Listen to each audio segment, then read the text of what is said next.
Hello, this is Thomas, K4SWL. If you're new here, I like to do real-time, real-life amateur radio field activation videos. And today I'm at the Zebulon Vance State Historic Site. Plan to do a POTA activation here, and I'll tell you all about it here in just a second. But first, two things. I'd like to, number one, thank all of my Patreon and Coffee Fund supporters. You make this possible. I don't have ads on my YouTube channel. I turn them off intentionally. I don't have sponsorships or anything like that. So really the only way that I monetize my channel and what I do is through the Coffee Fund and especially Patreon. Patreon's been like a really big reason I get to do what I do these days, which has been wonderful. So thank you so much if you have the means to do so. If you don't, if you're saving up for your first transceiver or you simply don't have the funds, don't worry about it. I'll be fine. Second thing, always look in the link in the description below to qrpr.com, and there will be a full field report for this activation today. And that's really important because sometimes I forget things, I forget to mention things when I'm doing my activation. And I put those notes in there. I put a little more information about why I'm doing what I'm doing. Usually, I also have links to all the gear I use and more photos and things like that. So thank you for looking there. That's where I actually spend most of my time on the channel, is doing those field reports. So I really appreciate it. So yeah, today is, I've got a little time here in the afternoon to do some POTA, and I'm actually using a new radio and I guess you could say a new antenna system, I hope. I'm going to give it a shot at least. Normally when I come here to Zebulon Vance, you know, this is a state historic sites, and places like this tend to have less places to set up. And the Vance birth site here in North Carolina, it's a really small little state historic site. We're actually kind of on the boundary of it right now. All of this area over here actually is not on the state property. That's private property there. But they have a nice little shelter here I like to come to, and if you've been watching my channel for long, you've seen me out here a million times, if not 1,000,002 times, and I love it. The only thing is, if it's occupied out here, then that means I sometimes have to wait to do my activation, or just go somewhere else to do an activation. If there's a birthday party or something, I'm not going to disturb it, and there's really no other place to set up here. I don't want to set up amongst the historic buildings or anything. And I usually use trees for supports. I'll use any of these trees over here, and there's some little trees right behind this picnic shelter. I'll use those sometimes. But today I'm not going to use a tree because I want to use something completely different. And I'm excited to do this. I'm certainly not the first person to demonstrate this on YouTube. I think probably 100 other YouTube people have done this, but in my pack, this is my new Nemo pack that I'm using for shorter, like 1 hour, well, 2 hour round trip, maybe up to 4 hour round trip hikes for SOTA. So like a smaller pack than my bigger Mystery Ranch pack, which is probably a good, almost 10 liters larger than this. But this Nemo pack, I'm kind of giving it a go now, and I plan to use it here in the next couple of months pretty heavily to see how I like it. And today I packed it up really heavy. And the reason why is I wanted to see what it would hold, but also so I didn't need half the stuff, but I put it in here anyway. I've got a radio in here, and I also wanted to see if it holds this. And this is the Explorer portable telescopic carbon fiber mast. And I bought this from Gigaparts right around time of Hamvention this year. I think it was maybe during Hamvention. I can't remember now. But my buddy Mike Royburge, I'm not going to give your call sign, because if I do, I'll screw up your suffix, because I'm confused what the suffix is and I can't check it here. But Mike is an avid POTA activator. I actually posted a video of him using this probably 2 months ago on qrpr.com, and it's a really cool pole. He has used carbon fiber poles for a long time, but this one's kind of specifically made to be used for radio. And so the top sections of it are not flimsy, they're actually really rigid, so you can actually mount it. You don't have to modify this pole in any way, shape, or form. It's kind of ready to go. And Mike, being the awesome designer he is, created, let me get in here and get this out. he's made these little 3D printed pieces that fit in the bottom of the pole. And, well, this is the bottom.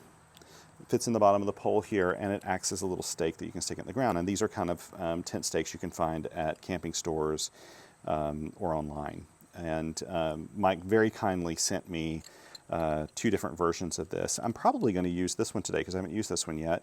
I've not actually used this in the field ever. I've just used it at my house to set it up and just kind of see how it works. I just wanted to see it before I took it to the field, and so didn't actually really do much with it. Maybe I did hunt a couple stations actually the other day when I put it up, but that's about it. I just put it in my front yard, so we're going to use it in the field today. But these are really cool, and so these little 3D printed parts, I need to find out more information about how they'll become available. But they're really simple, and you take this cap off the end here and you push this in. I'll do it after I start to extend the antenna. I think you have to do the antenna or the mast first before you do that. And he made 2 different versions. This is like for super windy conditions, so it's a little bit deeper stake. And he just sent this to me. I just received this like yesterday. So yeah, really clever. And you know me, I don't use masts very often. And if I'm being really honest, the reason I don't use them is because I find the only time I really need to use them is when I'm doing a SOTA activation on a summit that's like a bald or something where there are no trees or anything around. I tend to like to use trees as supports. And the reason I haven't used masts in the past, I do have a tactical mini mast, but I'm not used to guying them yet. And I'm just being honest here, I'm not very efficient at doing that. And so it's something I'm still learning. And I look at it as something that takes a lot of time to do. That said, I have been on SOTA summits with SOTA activators that are incredibly good at putting up really long, like 31-foot masts. And I watch them guy it up, and it's just amazing how quickly they can do it, how effectively, and what an incredible antenna support that makes on top of like a bald or a rocky summit. It's a great way to do things when you don't have a tree available. This is so small. It's it's so small packed up. I think it's like 16 inches or something. I can't remember, but it fits in this backpack really nicely. In fact, with room to spare. So it fits in there really nicely. The tip of it, you can see here, I just put this little cord on here, but the tip of it, this is the top section of the carbon fiber mast, and it is really, really rigid and strong. So I really like this. Now, what I'll do is put this up, and then my plan is, I don't know how well this will work, but my plan is to hang a 20-meter end-fed half-wave off of it, and we'll go from there. So we'll see how this holds up and how this works. Again, I'm going to use this stake this time, and I need to take my glasses off. It is super, super bright out here right now. We just had a torrential rain move through, but it is now gone. So I'm not going to do this as effectively as Mike does it. Mike is really good. He just takes this thing and he does that. I can't do it as well. But basically, I'm just checking to make sure all the sections are extended properly.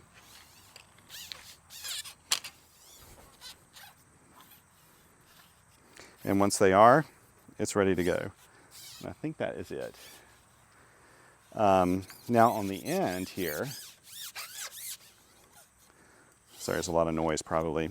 You unscrew this cap on the bottom. I hope you can see me with all these shadows and stuff. And you just plug his little piece in, and then you pluck it in the ground. But I'm not going to do that yet because I need to put the antenna on the end of this thing. But you see how easy that is to put up, and you don't have to guy it. He actually makes a little guying system too that is 3D printed that works really well, but I just don't think it's necessary right now. Let's see what I've got in terms of antennas. I threw a couple of different options in here. I just threw everything in here today. Maybe I'll use the Tentennas. Yeah, I'll use the Tentennas antenna this time. This is a 20-meter end-fed half-wave. And this is made by NE4TN in Tennessee. And I mentioned probably in previous videos, I ran into him at Hamvention, and he just handed this to me. He said, "Here you go. Have fun with this." I think he sells these. I don't know if he does, if he has a regular store or not. I'll find out when I make my field report and link to things. I've also been putting gear links in the description below as well, just to make it a little easier, but I'll find out about that. But we'll use this today, and we'll also use this longer ABR RG3 16 cable, because that'll give me a little more flexibility with where to set up. I'm pretty sure that maybe by the time my activation ends, the sun may be over to the end of this table, and it's not easy to film when I've got really bright sunlight on the table. It's just a little too high contrast or something. So, you know what I need to do though? I'm looking at this and I realize I need, oh, I know what I can use. I can just probably just use this little tie here. No, I'm gonna use something dielectric. I'm gonna get one of my S hooks, and I'll be right back. Let me go grab an S hook out of here, because I want to tie off to the little section on top of the mast. And do I have an S hook with me? Maybe I don't. Sorry, I'm off camera here, but yeah, oh well. I don't think I have one. I will use the bread tie. I think it'll be fine. Here we go. So I'm going to take this, and hopefully you'll be able to see this. Let me tell I'm not a professional. I've only been doing this, what, 4 years now? Maybe a little bit longer. Still don't really know what I'm doing when it comes to video stuff. There we go. So what I'll do is just tie this off on the end using this little bread tie, and I've just got a piece of string on that end.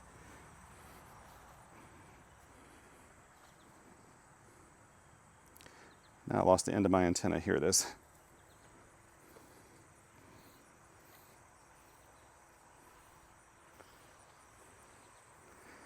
Okay. I just have like a little loop on the end here. And I'll tie this off. Here we go. That'll hold. And now I'll put the mast up right here. This is going to be a little bit, I realize, like a, this slopes down here. So maybe what I'll do, yeah, this will be fine.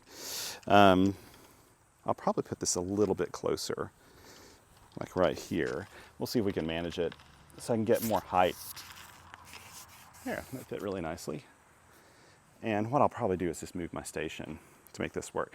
So I want the end of the antenna to be up a little bit. So I'm going to maneuver this so that, yeah, I think I'll do this. I think I'll make this come all the way out this way. I think I'll make it come out this way.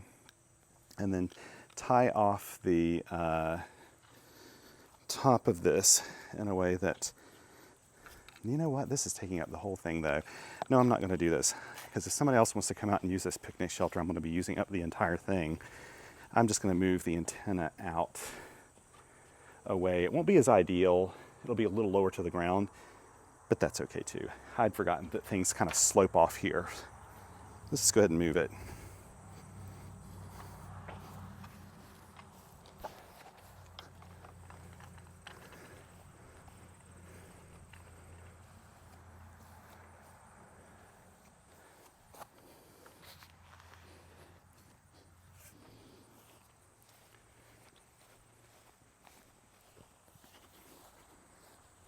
Okay.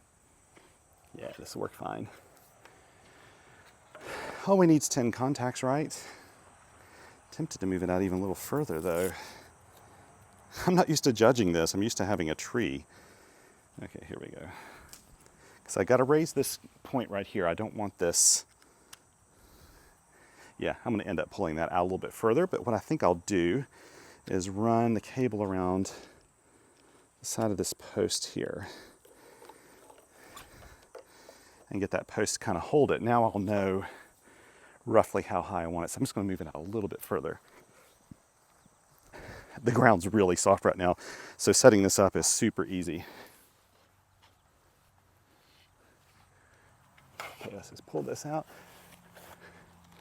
Now I'm off camera. Sorry about that. There we go. Okay. And it's leaning a little bit, but it's not bad. That ought to hold it. Mike said that he has used this system in really high winds on one of the Great Lakes, and it's worked really well. There we go. That looks good. It's a little low, but it should still work. I hadn't thought about that though, but yeah, the land slopes off, so I'm losing a good, probably 3 feet of height. I don't care though. There we go. Sorry about this. This is one of those short activations where I'm going to be spending a lot of time talking, and I'm sorry about that in advance as well. People don't come to my channel to experience short, concise, well-edited activations. They come because they want to see how the sausage is made. Here we go. So I just threw this on my log here a little bit earlier. That's another reason I like being in the shade. The camera picks up what I write on my logs a lot better than it does when I'm in the sun, and it makes it a little easier for people to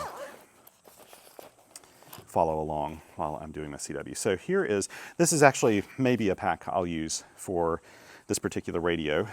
The radio is the QMX by QRP Labs. Now, you're probably saying to yourself, but Thomas, you have a QMX. And that is true. I do have a QMX already. But this one is different. The QMX I have now, or I had before, the first one I got was a low band version. It went from 80 meters to 20 meters. This is a high band version that they released, I'm not sure when they released it. But the truth is, I've had this for a really long time. I have had this for months, this high band version. I may have my timeline wrong here a little bit, but I think I received this sometime shortly after I got my Elecraft KH1. And the KH1 just kind of dominated my world there for a while. It still does, in a way. And I never got around to, this was in a box. I bought this fully assembled, and I'll explain that in a second. But this was sitting in a box. We're going to take this off now. I do not like keeping this stuff on. There we go. I had it in a box, and I kind of just forgot about it and all I had going on in my life at that point, which was like a really, really busy time in my life. And discovered it maybe 2 months ago when I was doing a big purge in my shack and getting rid of things and setting up things the way I wanted them, organizing it. And I found the QMX and I thought, oh my goodness, I haven't even taken this out for an activation yet. Now, why would I buy another QMX when I already have one? Well, I'm doing a review of the QMX for a radio publication. And I kind of wanted to use it on all the bands that the QMX will do. So if you have, between my low band and my high band version, I've got all the way from 80 meters to 10 meters, because this one covers 20 to 10. And I've got my low band version if I need it. They also make a mid-band version now that I think goes from like 60 to 15 meters or something. Don't quote me on that. But I thought, I'll go ahead and get this one too, and I may end up selling or giving this away or something at some point if I don't really need it. But I ordered these both pre-assembled and tested for a really good reason, actually. I love building kits, but the QMX would take me a while to do, and during this particular point in my life has been like one of the busiest times of my life, and I've barely had a chance to even work on some antenna projects I want to do. So I just didn't have a chance. Whoop, one of the feet came off. I just haven't had a chance to work on this. And when I'm doing a review and I'm talking about performance, characteristics, and that sort of thing, I don't want to do that based on my own workmanship. I'd rather that be based on what the factory can do. So when people buy a factory unit, they'll have an idea what it can do. Now this unit, I have not put this on the air once at all, period. Right before I left today to come here, I did turn it on. I hooked it up to a battery and I turned it on, and I tried to go through a few of the presets I didn't want to do here on camera, like switching it to iambic mode B, switching it to 20 words per minute, turning on the AGC, and I even put in one CW message memory. To be honest though, I haven't used this radio in a while, so I may stumble around through some of the menus if I have to make other changes, and I may not have changed everything necessary. I won't find out until I get this going. But I'm looking forward to using it because I love the QMX. It is just one of the, most affordable, nicely performing radios out there. This will do CW and digital modes, which is really cool. I'm going to pair it with a speaker. You can see my Anchor Soundcord mini speaker is just all beat to pieces, but still works really well. Let's see. You know what I may do? Actually, I may use this key. We'll see. I think these pressure paddles will work with the QMX. I'll find out. This pressure paddle was made for me by my buddy Brian K3ES. Is a fantastic guy, and he gave me this along with a smaller one at Hamvention this year. Actually, at 4 Days in May, he gave it to me. So I'm going to give this a go and try it out here with the QMX. I'm just hoping now, as I'm looking through everything, that I brought everything with me that I need for this activation. I threw so many bags in here. Okay, I've got my cord for my audio, so I'm not doing this with my earphones, obviously. I'm going to do this with my speaker here. There's the audio port.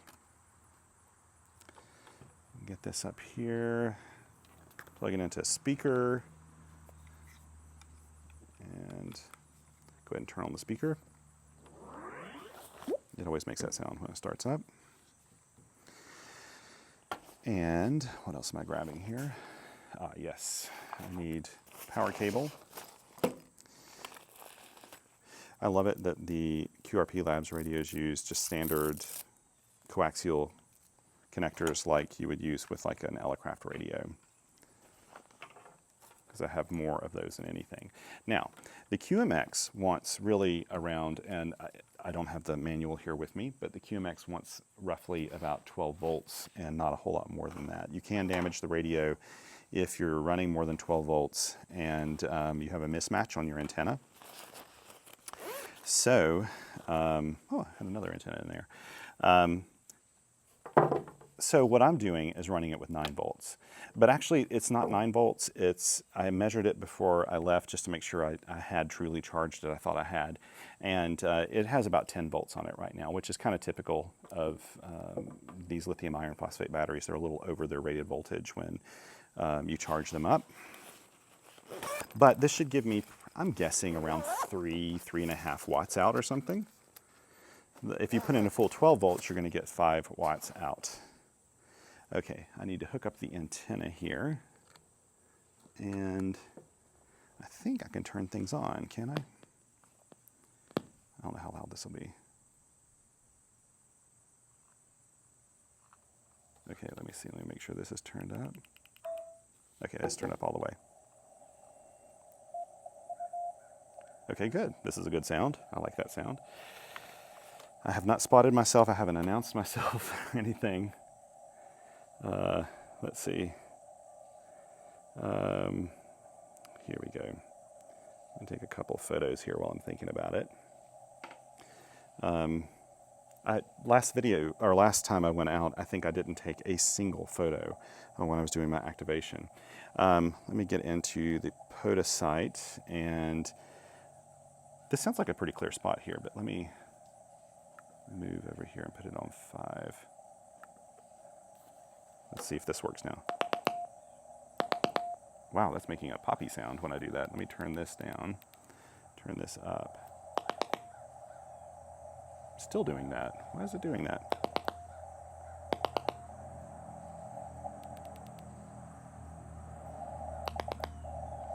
Huh. Okay, first of all, let me go into the menu and let me try to find the one for, I think it's under, is it under CW keyer?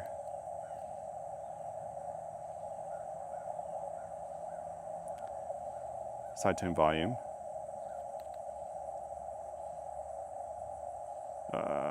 side tone volume, this.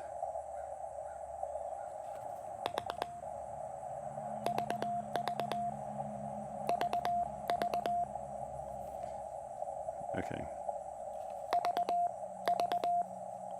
Why is it making that sound though? Let me go in here to the, let me go to, what is that under? Is it under audio, AGC settings? AGC is on.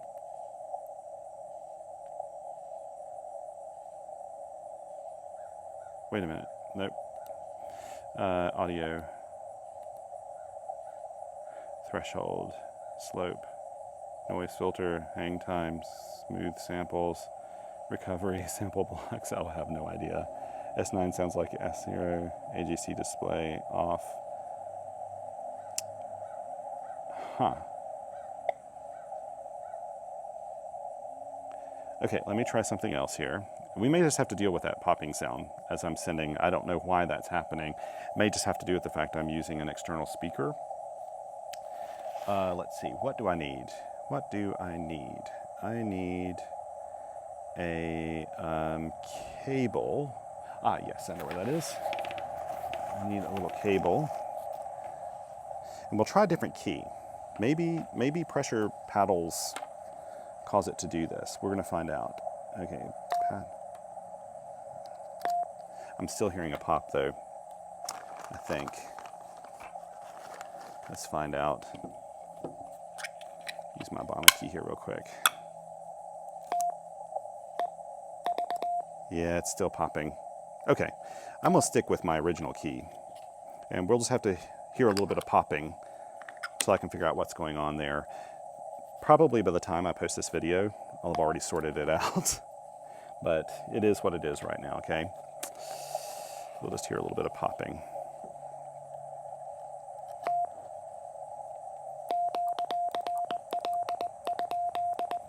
It may have to do with the AGC or something else.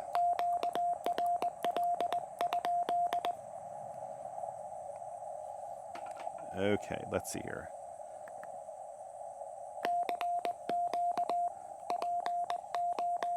Yeah, definitely not the key. It's just a little bit of an audio hit. 14058.5. And I'm just putting in my park reference now, US, what is it, 6856, that's right, 6856. I should know that after so many times, right? There we go, spotted.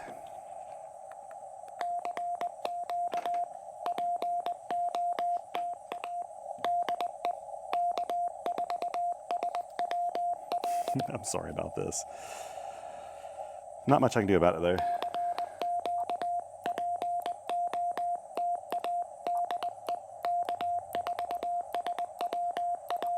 I like this key. So Brian put like some kind of foam underneath here, under this heat shrink, and it makes it a little bigger to hold, which is kind of nice for big hands.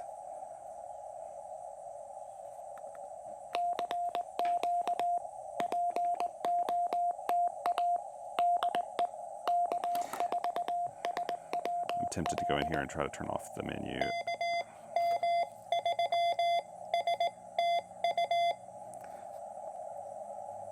Is that right?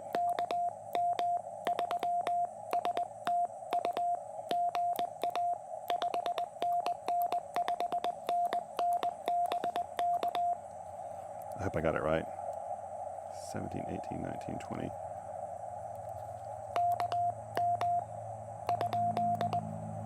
I got it wrong, I think.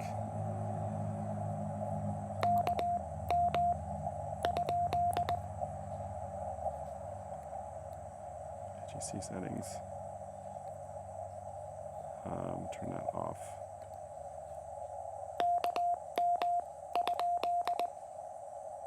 Nope, it's not that.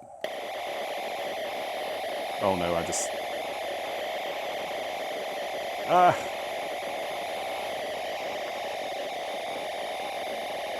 to turn this off now.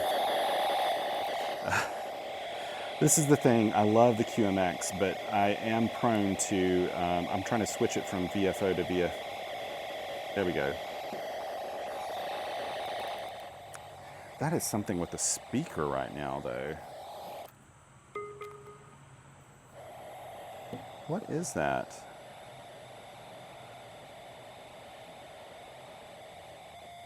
Okay, we're gonna do a little. I have no idea what's going on here.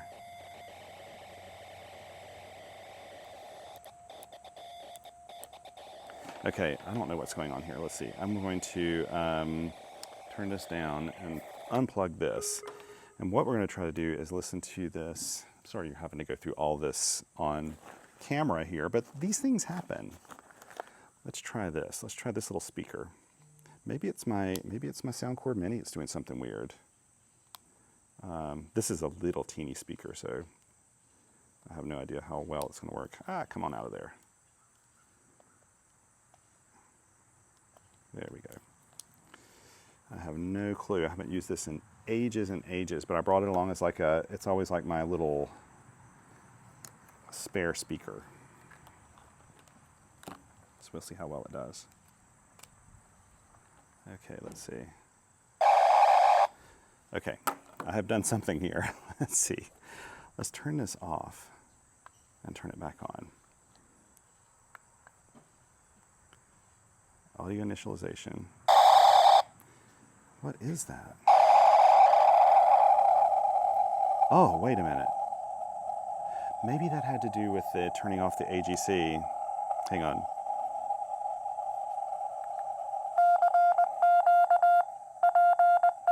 Now the side tone's a little too loud.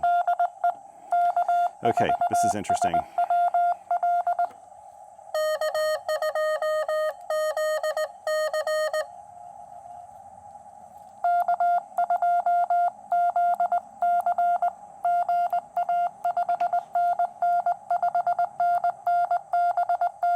That sounds right.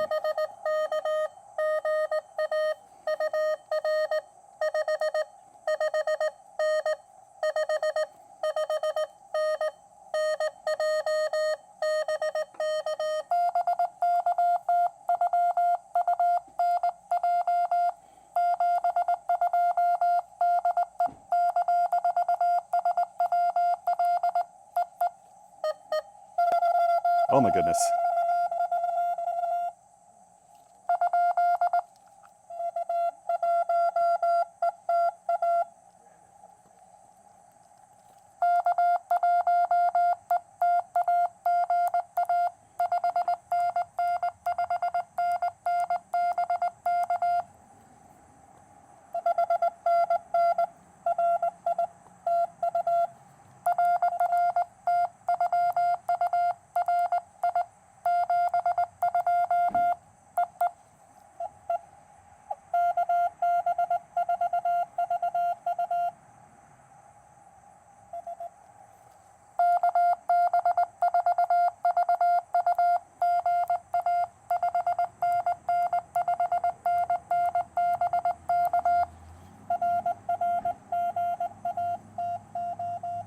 Good to get you in the logs. I haven't had you in the logs in a while, I think.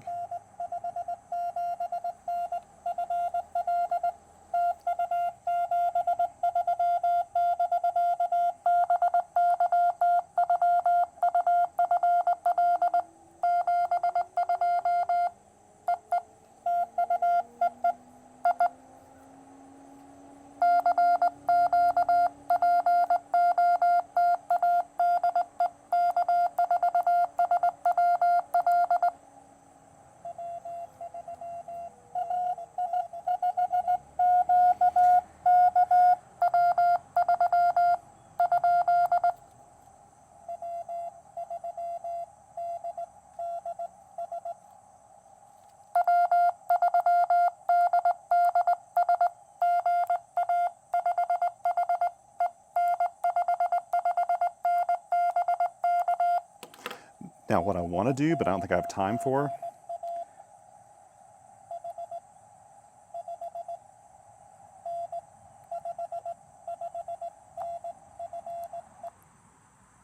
Oh no. Oh.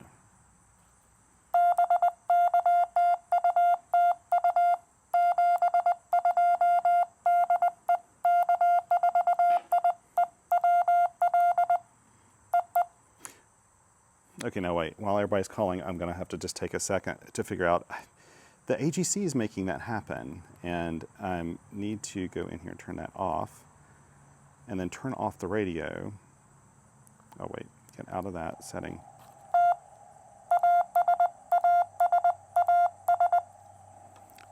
That doesn't make any sense. Okay, so when I'm turning the AGC on, it's causing that to happen. Now I'm really curious if I can use my other speaker here, and if this has changed anything. So I'm experimenting during an activation, which is never very good. It's probably making some people upset. It's taken them a while, but okay.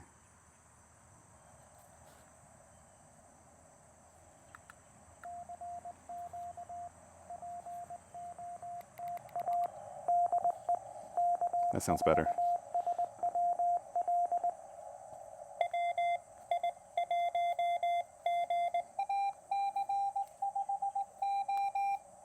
Okay, wait.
I need to play around with the audio settings on this and figure out what's going on.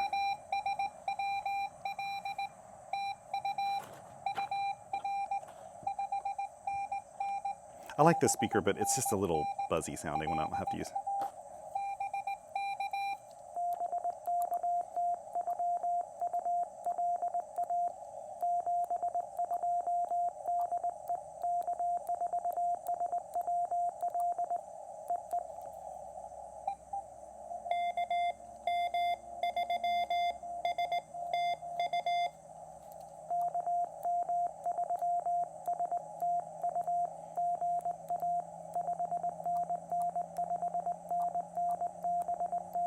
Thank you for hanging around to work me again. I appreciate that. Boy, you're so strong. It sounds like you're in the park with me.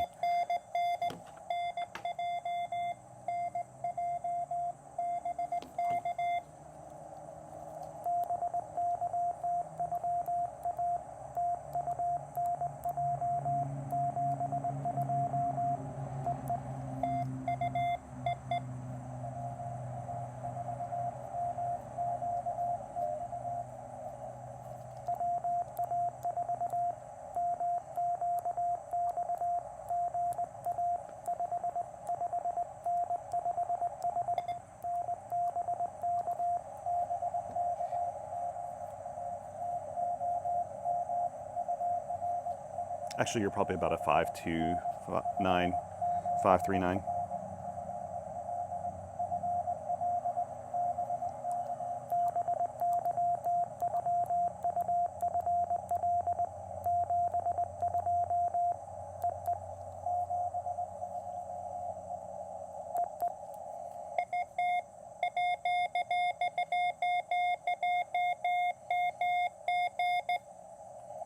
Okay, I think that's WA.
Good to get your logs.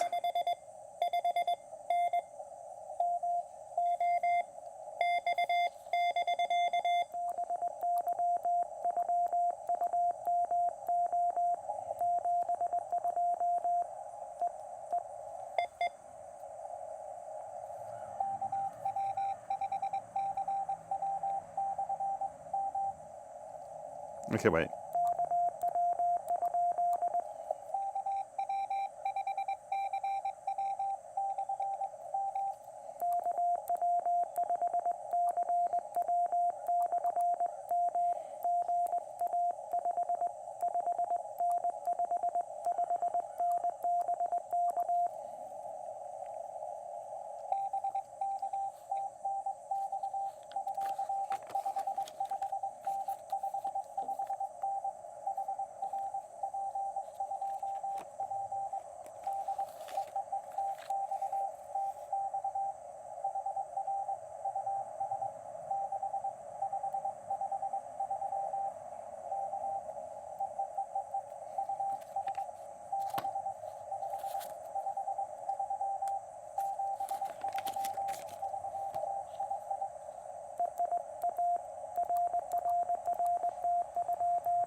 I think this answers the question about whether or not this works with pressure paddles. It does. I probably have used the other QMX with them. 2 Louisianas in one day, wow.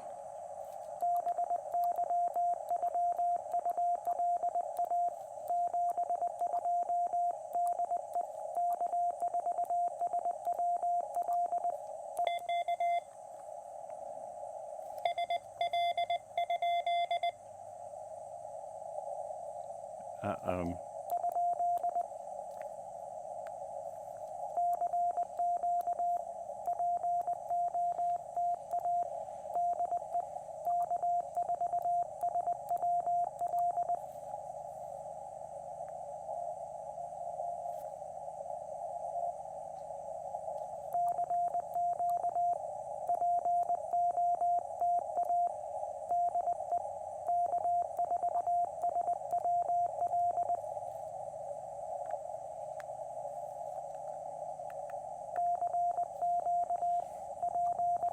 Sometimes, okay, so one thing about the QMX on CW, I think it's a great machine. I personally wish the filter were a little wider.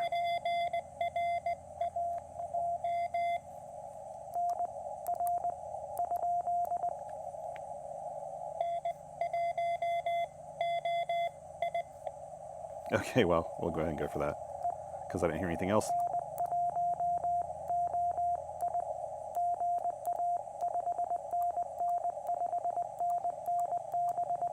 I probably miscopied that. And let me get your call in here a little bit better, buddy. There we go. Good to get you in the logs.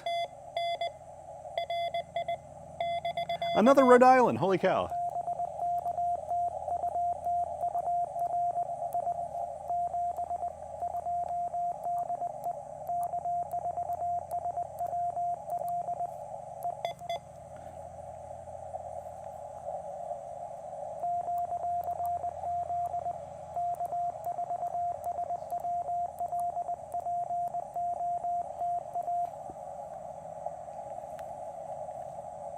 Yeah, I wish the filter were just slightly wider. Okay, I got 2 here. How many more do I have here? 3, 4, 5, 6, 7, 8, 9, 10, 11, 12, 13. Okay.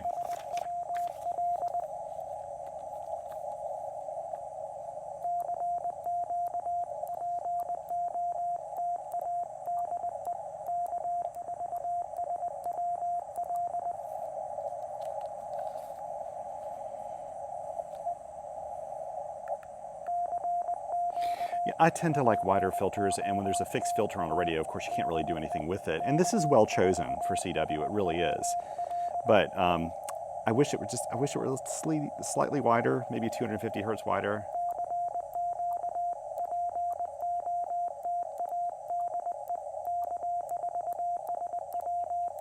But that is my own personal preference. I think by and large, if you queried everyone, they would tell you that this is a very well chosen. This is probably 500 hertz or so.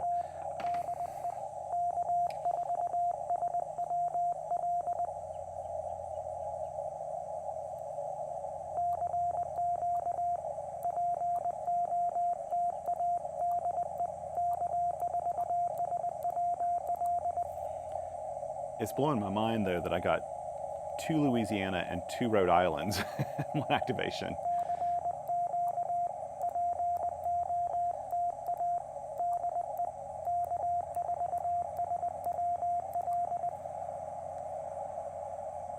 Did everything just die?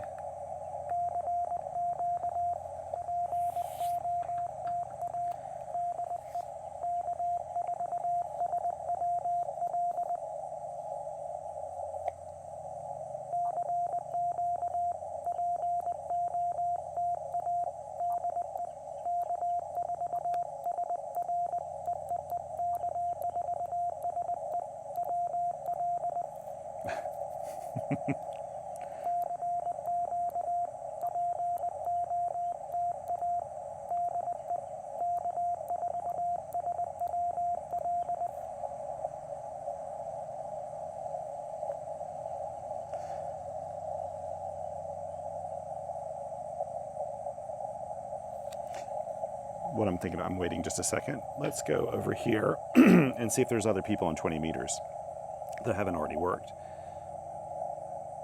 Let me put in here, hunting.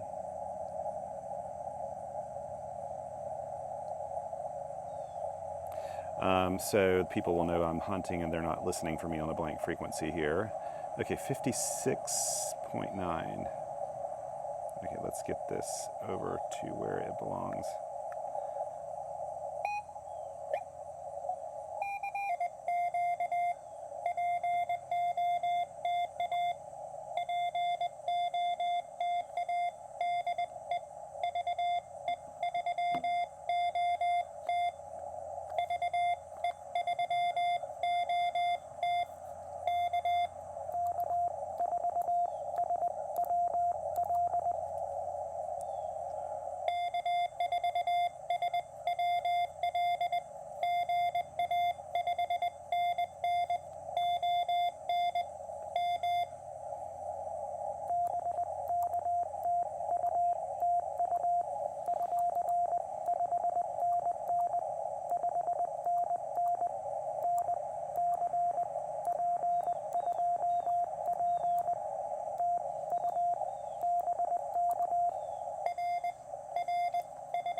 Okay, I should probably give my...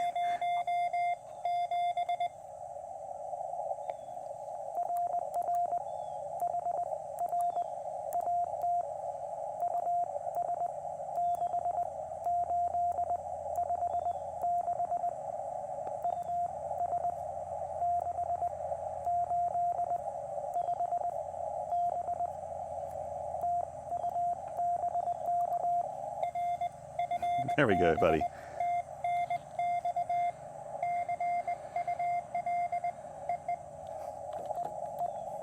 There we go. Now let me go down here and respot and say TUP2P. Okay, now let's see who, oh, I did see somebody else I know here. Now I'm stuck on 20 meters pretty much because I can maybe do 10 meters. I don't know if this one will do 15. Let's see, I'm not sure if this, I've never checked this 20 meter in-fed half wave to see if it's actually resonant. I'm gonna take a gamble here to try to get Jeff. Holy cow. Is that somebody tuning up on that frequency?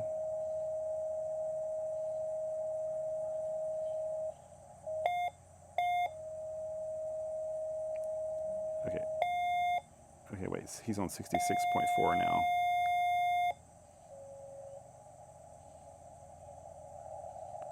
Okay, Jeff, I'm trying. He's in British Columbia, and this is not hearing a thing. It was worth it to listen to second. We'll look here and see what else is. We got California, Georgia's too close.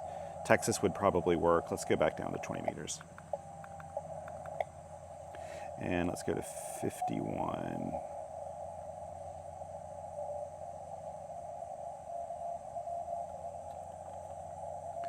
Did we already work? Let me just see if we...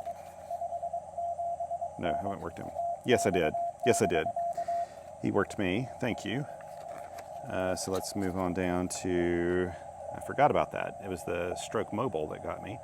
Okay, let's go back up to the top. This thing shifts a lot. Can't do 40. Wisconsin, 65.3. Oh, no, didn't mean to do that. Didn't mean to do that either. I wish I'd get this right. There we go. See what this is the thing about having, okay. I say I love all QRP lab stuff. I really, really love it. Hans does a brilliant job because he really only has 2 controls here, plus 2 buttons, like two knobs, 2 buttons to use. And so he gives all these multitasks. So for example, the volume, if you click it once, one quick time, that changes the mode. If you do it twice, it changes the band. And if you press and hold it, it turns it on and off. With the tune button, if you press it once, it moves the decimal point like this so that you can change the rate of tuning. If you do it twice, it brings up a message memory like this, right? And when I'm touching this in the field, sometimes this can get messed up, and that's exactly what just happened. And then even when I'm pressing these buttons, I may double press them or press them too long or something. And so some of the radios, like the CFT1 that I was just using, it has a more simple interface. You give up a lot of functionality, but you get a really simple interface. So you have 4 dedicated message memory buttons. And so people were asking me, why would I use the CFT1 when it costs more and it does less in terms of modes and frequencies than a QMX transceiver? Well, one of the things could be that if you just like the ergonomics of it, because I feel like it has better ergonomics. Now, I do think Hans does a brilliant job with this. So do not get me wrong. This is complaining about something it's not even really a complaint. It's like me personally, I like it when my main thing, I wish the message memory were a dedicated button here.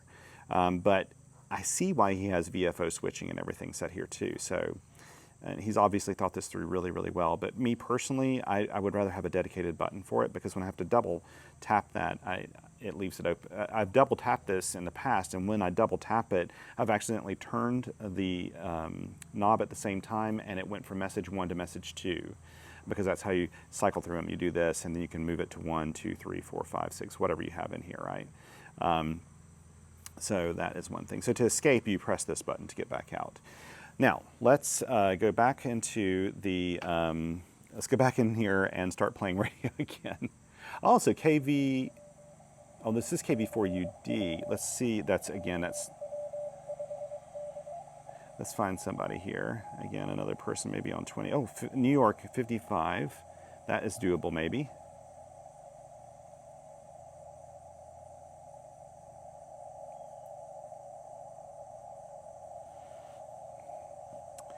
Not hearing anything right now. It's kind of fun, actually, hunting. And again, I've got that one. Can't do that one. Can't do that one. California on 59. That's a long shot there.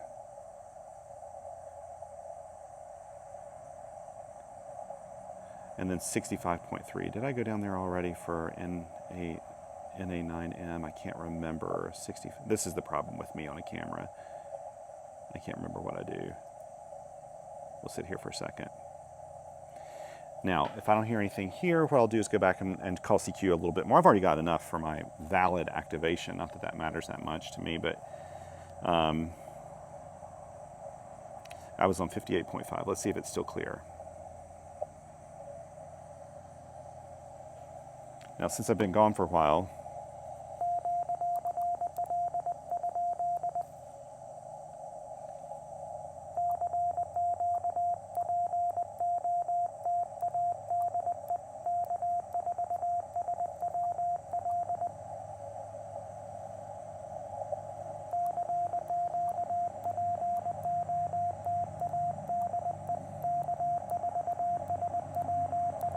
the QMX is just, it just blows my mind how inexpensive this radio is.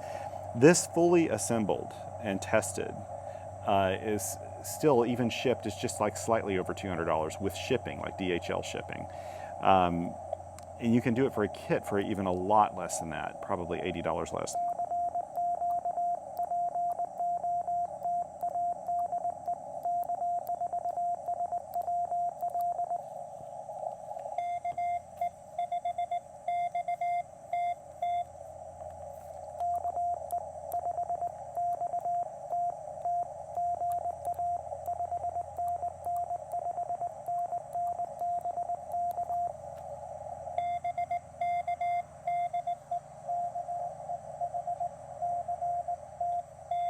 Oh, how did I get that wrong? Sorry about that, buddy.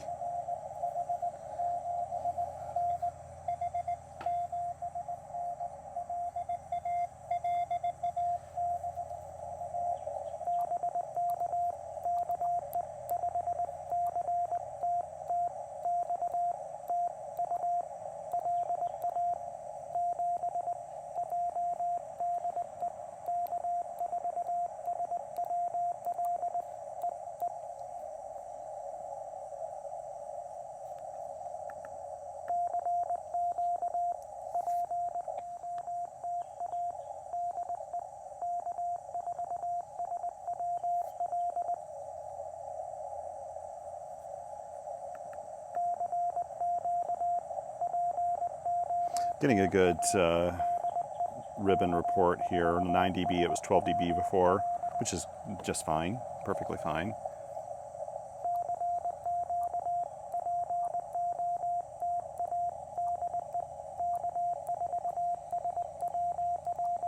We've had such nice, cool, dry weather here lately. It's been very fall-like, and today the humidity's coming back in and a little heat for a while. That's okay. It was nice while it lasted. I'm pushing an hour here on this video, and I've only got like 14 contacts or something. That's been the craziness of this video. But, you know, I include all this stuff even when I don't know quite what was happening with the audio. It was like the audio was jumping. I think it's after I'd turned on and off the AGC, it was just opening up the audio or doing something weird there for a little bit. Now that I understand that, I could probably figure it out. But I need to go home, like hook it up to my antenna, spend a little time making the side tone and the AF gain work right with this speaker or whatever speaker I pair it with, or earphones too. Now that this has AGC on it, I'm not afraid to use earphones. Before the QMX had that update to add AGC, I wouldn't do.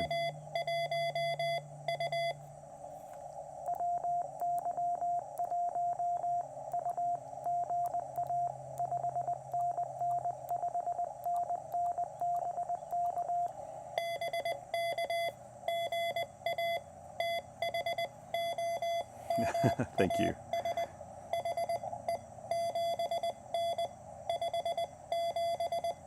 Not bad.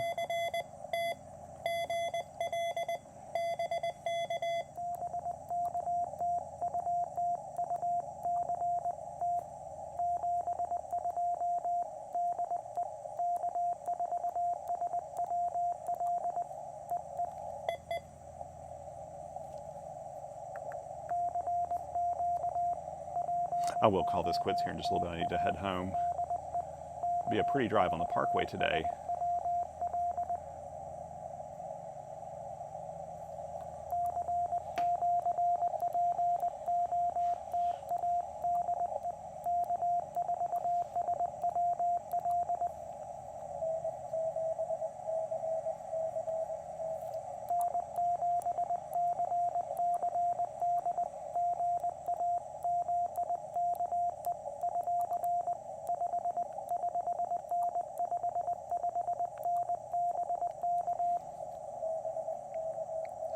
Okay, you're a little weaker than 5.5 actually.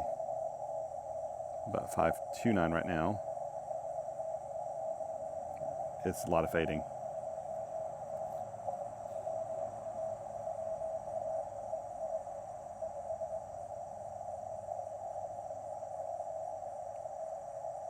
Oh no, you faded out there when you were doing so.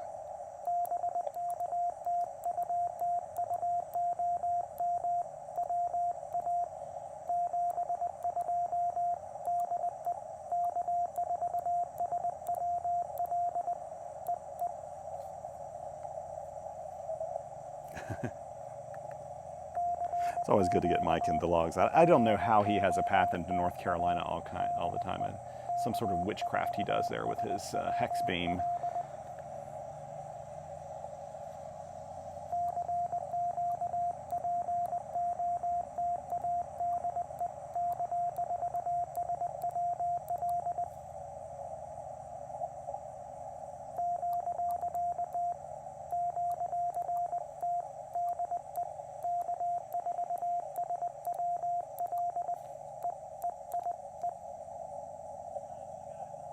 Nobody there, that's fine. Okay, now I'm gonna spot myself QRT. QRT. Thank you. Now that'll spot me QRT, which is nice. And now let me take a few more photos here of the radio. So yeah, I don't know. This is the thing about, like, if I were doing this on my own and didn't, let me put this battery over here so I can remember what battery I was using too. Had I not done this on a video, you know, of course this has been something I'd have calmly kind of figured out anyway here in the field. I usually try not to do too much during a POTA activation because people are trying to work me. I don't want to stop and kind of tinker with things. But I really wanted to see if this were an issue with the speaker. But when I heard this one kind of go crazy, when I turned the AGC on or off again, I can't remember, then I knew that no, had more to do with that setting. So yeah. This little speaker, I've had it a long time. I don't ever really put it in my gear list because it gets the job done when you're in an emergency, but it's not a wonderful speaker. I think I'm gonna try to look for a different one, but what's nice about this one, there's some that have this jack, this 3.5 millimeter jack built into it. And I've seen some people use a version of this speaker that plugs into the KH1, and that works really well for the KH1. But a lot of these radios like this one, the speaker or the headphone port is right here between these two jacks, so you really need a cord that goes in there, which is the reason why I like that. But let's take a picture of the logs here and start to pack up. Very pleased with this activation, actually. All in all, not too bad, and I appreciate you spending time with me today. That's always nice. I can't forget to take a picture of the antenna, and you know what? This antenna worked really well. It's so interesting, like how even in this case, it's hard to get all this into a photo, but it's interesting how in this case, the antenna was performing really well into Rhode Island, Connecticut, Louisiana, like all these places that actually I don't hit that often. Maybe it's because it was like a little lower to the ground. This is not even going to show up in the photos anyway. I mean, you can see that line is so faint, even though it's a yellow line. It's pretty darn faint. So, yeah. So let's go ahead and put up the radio first. This was a lot of fun. The QMX is just such a marvel of engineering. I can't believe when I first started in amateur radio, my first radio was a used ICOM IC735, and I think I paid I can't remember now, but it was over $500. It may have been $700 for it. I mean, now $200 and you've got a CW radio. You can buy CW and SSB radios for $250 now. There are options on the market for that if you want to. Those aren't always the highest quality, but they're pretty good. Now the QMX, I think, it really has a good balance of quality. Like I said, my only thing about it is the ergonomics and the menus. I have to kind of refresh my memory each time. If I use this on a daily basis, which I don't do that much with any radio, I tend to switch around my radios a lot. I probably know my Elecraft radios better than any other because I've got so many Elecraft radios, and a lot of them have sort of the same menu schemes. Not all of them though. Like my KH1 does not. My KH1 doesn't mimic any other radio I have. But the QMX, I don't use it often enough that I can just instantly, use muscle memory to do all the things I want to do. Now the key with packing up your gear, by the way, is you always put things up the way where they're supposed to go, and don't take shortcuts, which is always really tempting to do when you're packing up. You're like, oh, I just want to throw it in the bag and get going. Don't do it. Put everything back up exactly where it goes. I know that for a fact this goes in this little pocket in here. I know that this goes in that same pocket. Stick my logs in here. So far I'm loving this pack, I gotta say. It does the trick. This goes, whoops, gotta turn that off. Probably next time I take the QMX out with the AGC on, I'm just going to do the recording using earphones and my little recorder here. Probably gonna give that a go next time. This actually belongs in here, so let's put it in here. This goes in here. Zip this up. This is a lot of packs because I don't have a specific, I don't have a dedicated pack yet for my QMX. Now let's put up the antenna. Let me grab these two bits here, put them in my pocket, and let's grab, I like this little antenna. And one of the reasons I took this out today is because it's sealed so well. I thought that if we had another deluge, like we had just a few moments before I started the activation, it wouldn't be a problem with this antenna or with this transformer. So here we go. Use my tried and true method of winding up RG316. Okay, here we go.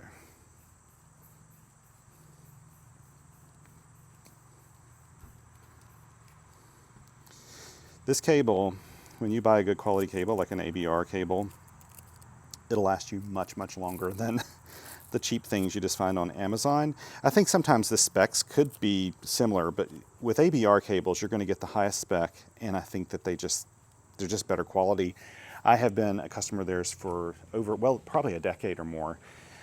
And I don't know, a year or two ago, I did become an affiliate of theirs because they gave me a coupon so that if you use our links in the description below or on QRP, you actually get a little bit of a discount when you order these.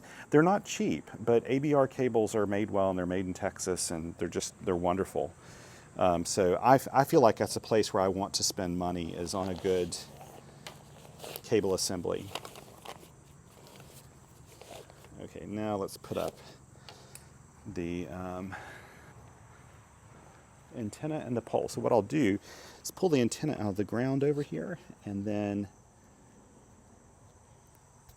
wrap up the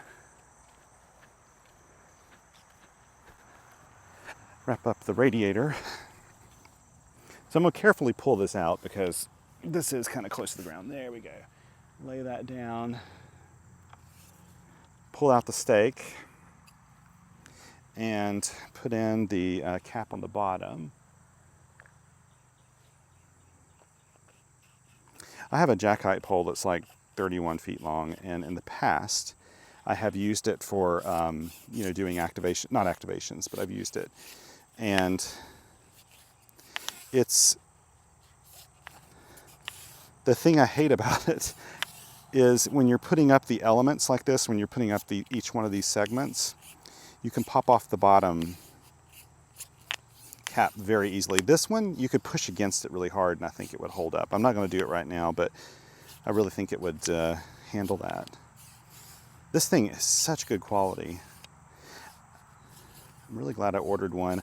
I won't use it as much as I will trees, but this is a really nice option when I'm doing summits on the air. Oh man, this is going to always be in my soda pack. There's no question about that. Okay, little twist tie, you worked perfectly. You can't see this from here, I'm sure. Okay, now put the cap on, and that bit is done. And now I'll just grab the antenna. I actually like this part of doing an activation. I enjoy being portable. And someone asked me before why I don't do mobile, because mobile is nice. I probably should have a mobile HF station. It comes in handy, especially when you go to a site where, like this one, if there was a class going on here under this picnic shelter or a birthday party or something, and I couldn't use it, I can't really set up portable easily here on site. Now I could get out my KH1 and do pedestrian mobile or something. Yes, of course I could. But when you've got a mobile HF station where you can just like from your car operate, boy, does it open up a lot of doors. So I probably should have one, yes, but I don't. And the reason why is I enjoy the process, for some strange reason, of putting an antenna up each and every time I go to the field. Don't ask me why, but I do. I just enjoy that. I like the packing and the unpacking. I kind of take pride in it. I think it's fun. I think it's kind of cool to like create a brand new station every time you go out. You know, every time you go out, you're putting something on the air in a way that hasn't been done before necessarily. And you just don't know what that may bring. Let's put this in here first. Like I said, I packed this up really. I packed up this so that I'd really see how much it can hold, and boy, does it hold a lot. I mean, I could probably stick more stuff in here. So that's working. Anyway, I've got to put up my microphones now, my camera, stick them in the bag. Again, thank you so much for joining me. I really appreciate it. I'm sorry this was kind of a long, rambly one, and I was struggling there with the radio for a bit, trying to sort out the audio, but you know, it was all worth it in the end.